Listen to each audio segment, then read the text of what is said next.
تو حقیقت یہ نہیں ہے ہماری جو کہ نظر آ رہی ہے.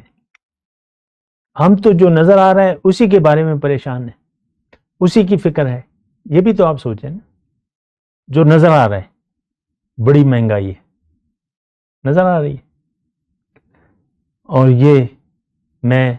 یہ بچہ آپ کا بیمار ہو جاتا ہے, آپ اس کے ظاہر کے لیے کتنے پریشان ہو جاتے ہیں, خود بیمار ہو جاتے ہیں, پھر بڑے سے پریشانی ہوتی ہے کوئی بھی.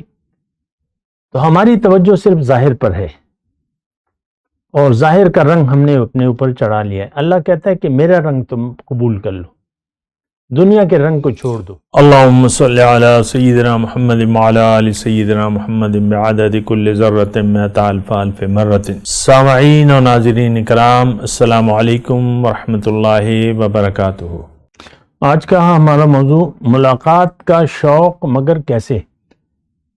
دیکھیں, اس میں بات تو میں کر رہا ہوں, مجھے یہ بھی پتا ہے کہ یہ موضوع کوئی دلچسپی کا حامل نہیں ہے ہم لوگوں کے لیے, لیکن ایک بات اللہ نے بھی کی ہے, ہم نے بھی کرنی ہے, اور یہ بات پہنچانی ہے.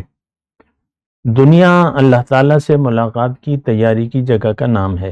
یہ ایک مختصر بات نوٹ کر لیں. اور دیکھیں, اللہ کے سوا کوئی ہستی ہے نہیں, کوئی اور حقیقت ہے نہیں. اگر ہم مطلب بالکل بنیادی طور پہ سوچیں تو ایک ہی حقیقت ہے, وہ اللہ ہے, اور وہ ہمیشہ سے ہے. اور اس کا کوئی جسم نہیں ہے, اس کی کوئی مثل نہیں ہے, اور اس کا کوئی ہمسر نہیں ہے. صرف یہی بات اگر ہم سوچیں نا, ہمیشہ سے ہے. تو بہرحال مطلب اب یہ باتیں جو ہیں مطلب پھر ذہن کی حدود سے باہر نکل جاتی ہیں. ہمیشہ سے ہے, اور پھر ایسی طاقت ہے کہ وہ ہر ایک کو دیکھ رہی ہے, ہر ایک کو سن رہی ہے, ہر ایک کے ساتھ ہے, ہر ایک کے دلوں کے رازوں سے واقف ہے. تو یہ ٹھیک ہے, اس پہ سوچنا بھی چاہیے, سمجھنا بھی چاہیے, اس حد تک کہ میرے ساتھ بھی ہے. اور دیکھیں, جب اس کی ہم بات کرتے ہیں ملاقات کی, تو پہلے آپ یعنی انسان کی حقیقت کے بارے میں سوچیں. انسان کی حقیقت وہ نہیں ہے جو کہ نظر آ رہی ہے.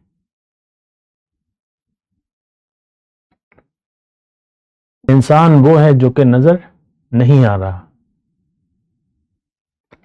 ہماری جو شکلیں ہیں, جو بھی ہماری جنس ہے, یہ ہم نہیں ہیں. ایک مکان ہے جس میں رہ رہے ہیں. کبھی یہ بھی ہوتا ہے نا, انسان پرانے مکان میں ہوتا ہے, پھر نئے مکان میں چلے جاتا ہے. یہ میرا پرانا مکان تھا. اب ہم نے, ہماری خاندانی جو تاریخ ہے, ہم نے کافی مکان بدلے. ہمارے کراچی میں مکان تھا, کراچی میں رہتے تھے, پھر لاہور میں رہتے تھے, پھر سیالکوٹ میں, پھر ادھر ادھر, پھر شام گنج میں رہتے تھے, پھر ادھر بینک روڈ پہ ایک وہ تھا, ایک جگہ تھی, وہاں پر رہتے تھے چھوٹے سے کوارٹر میں, وغیرہ وغیرہ. تو یہ مکان بدلتے رہے, لیکن ہم تو نہیں بدلے نا. یہ ایک بات ہے, ہم یہ نہیں ہیں. دیکھیں, یہ وہ بات ہے جس پہ آپ کو یقین کرنا چاہیے, کیونکہ اس بدن سے جب چلے جاتے ہیں تو آپ کا نام بھی چلا جاتا ہے اس جسم سے. میت کو نکال لو, جنازے میں کیا کہتے ہیں آپ؟ یہ نہیں کہتے افضال کو نکالو, میت کو نکالو, مطلب وہ تو آپ چھوڑ کے چلے گئے. تو یہ ایک بات ہے, بنیادی طور پہ یہ سمجھنا چاہیے کہ ہم یہ نہیں ہیں. یہ اس پہ یقین کریں. جتنا بھی آپ کا یقین ہوگا, پھر آپ سوچیں گے کہ بھئی میں کون ہوں, کس لیے ہوں, دنیا میں نے کرنا کیا ہے, کس نے بنایا ہے مجھے, میری زندگی موت, زندگی کس نے دی ہے. پہلے تو یہ سوچیں. ہم تو بنا سوچے سمجھے زندگی گزار رہے ہیں. یہ زندگی کس نے عطا کی ہے اور کیوں عطا کی ہے, یہ ایک سوال ہے جو کرنا ہے آپ نے اپنے آپ سے کریں، جواب نہ ملے تو کسی جاننے والے سے پوچھیں۔ اللہ تعالیٰ نے قرآن میں لکھ دیا ہے فَاسْأَلُوا أَهْلَ الذِّكْرِ إِن كُنتُمْ لَا تَعْلَمُونَ، جو جانتے ہیں ان سے پوچھ لو اگر تم نہیں جانتے۔ تو حقیقت یہ نہیں ہے ہماری جو کہ نظر آ رہی ہے، ہم تو جو نظر آ رہا ہے اسی کے بارے میں پریشان ہیں، اسی کی فکر ہے۔ یہ بھی تو آپ سوچیں نا، جو نظر آ رہا ہے بڑی مہنگائی ہے، نظر آ رہی ہے، اور یہ بچہ آپ کا بیمار ہو جاتا ہے، آپ اس کے ظاہر کے لیے کتنے پریشان ہو جاتے ہیں، خود بیمار ہو جاتے ہیں، پھر بڑے سے پریشانی ہوتی ہے کوئی بھی۔ تو ہماری توجہ صرف ظاہر پر ہے، اور ظاہر کا رنگ ہم نے اپنے اوپر چڑھا لیا ہے۔ اللہ کہتا ہے کہ میرا رنگ تم قبول کر لو، دنیا کے رنگ کو چھوڑ دو اور میرے رنگ کو قبول کر لو، یعنی اللہ کی صفات اپنے اندر پیدا کرو۔ اس کی ابھی میرا موضوع نہیں ہے، لیکن یہ ہے کہ ملاقات کا شوق مگر کیسے۔ تو دیکھیں انسان کیا ہے، یہ نور الہی ہے، ارواح روح جو ہے اس کا مادہ تخلیق نور ہے۔ انا من نور اللہ، میں اللہ کے نور سے ہوں۔ پہلا جو جلوہ تھا جو اللہ تعالیٰ نے پہلا جلوہ کیا وہ کیا تھا؟ نور محمد صلی اللہ علیہ وسلم کا۔ پھر اس سے اور جلوے ہوئے تو پھر کیا ارواح پیدا ہوئیں اور ملائک پیدا ہوئے۔ ملائکہ اور ہماری مادہ تخلیق ایک ہے۔ ہم کہتے ہیں نا ملائکہ نوری مخلوق ہے، سنتے ہیں، تو اس طرح میں بھی نوری مخلوق، نور ہوں اللہ کا۔ اور یہ نور کس کا ہے؟ اللہ کا ہے۔ اب دیکھیں اس میں زیادہ ذہن لڑانے کی ضرورت نہیں ہے، کیونکہ جب باطنی معاملات آ جاتے ہیں تو اس کو کوریدنا نہیں چاہیے۔ ایک بات یہ نوٹ کر، کیوں نہیں، جو بات ہے جو سامنے ہے، جو چاہیے آپ کو معلومات وہ اللہ تعالیٰ نے دی ہیں۔ اللہ تعالیٰ یہ چاہتا ہے کہ تم اس سے ملاقات کے اپنے آپ کو اہل کر لو۔ روح ہے وہ ابتدائی حالت میں اللہ سے ملاقات کا اہل نہیں تھی۔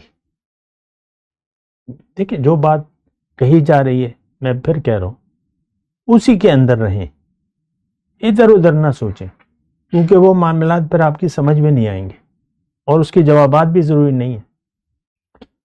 یہ دیکھیں کہ میں کون ہوں، تو میں تو اللہ کی پھونکی ہوئی ایک روح ہوں۔ قرآن میں ہے قل الروح من امر ربی فاذا سویتہ ونفخت فیہ من روحی فقعوا لہ ساجدین۔ فرشتوں کو جب اللہ تعالیٰ نے اپنا ارادہ ظاہر کیا انی جاعل فی الارض خلیفہ، تو وَإِذْ قُلْنَا لِلْمَلَائِكَةِ اسْجُدُوا لِآدَمَ، جب کہا میں نے کہ اے فرشتو آدم کو تم نے سجدہ کرنا ہے، لیکن کب؟ اب آدم تو مٹی کے بت ہو گیا نا، مٹی کا ہو گیا،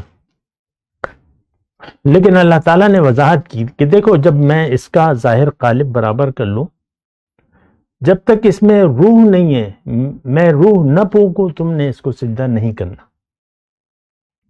وَإِذَا سَوَّيْتُهُ، جب میں اس کا ظاہر برابر کر دوں، اور وَنَفَخْتُ فِيهِ مِن رُوحِي، اب یہ قرآن میں اس لیے پڑھا رہا ہوں کہ تاکہ آپ کا یقین آ جائے، اور اس میں اپنی روح پھونکوں۔ کسی اور مخلوق کے بارے میں اللہ تعالیٰ نے یہ نہیں کہا، بڑی بڑی مخلوقات، میرے لیے اللہ تعالیٰ نے یہ فرمایا کہ میں جب اس میں اپنی روح پھونکوں تو پھر تم نے اس کو سجدہ کرنا ہے۔ حکم کس کو ہوا؟ فرشتوں کو۔ کیا مطلب؟ فرشتوں سے افضل ہو گیا نا، مسجود ملائکہ ہو گیا، فرشتوں سے افضل ہو گیا۔ ہم کہتے ہیں فرشتہ ہے، تو آپ نے ڈیگریڈ کر دیا نا انسان کو۔ فرشتہ تو اس نے سجدہ کیا ہے۔ بہرحال تو ایک تو یہ ہے کہ وہ جو میں ہوں وہ کون ہوں؟ آپ بس اس کو اللہ کی پھونکی ہوئی ایک روح ہوں. آئی کیوں ہے؟ ملاقات کی تیاری. اللہ چاہتا ہے کہ تم دنیا میں جا کے میرے راستے پر چلو، تو پہنچانا تمہیں اپنے تک پہنچانا پھر میرا کام ہے. تم مجھے منزل بنا لو، میرے راستے کا انتخاب کر لو اور چلنے لگو ایک رہنما کی رہنمائی میں. بس اکیلے تم نہیں چل سکتے، رہنما کو ڈھونڈو، ارادہ کر لو، اور جو تم سے ہو سکتا ہے کوشش وہ تم کوشش کرو. فاتقوا اللہ ما استطعتم، جو تم سے ہو سکتا ہے وہ کرو، تمہیں منزل تک پہنچانا میرا کام ہے. وآخر دعوانا ان الحمدللہ رب العالمین. مولاي صل وسلم دائما ابدا على حبيبك خير الخلق كلهم.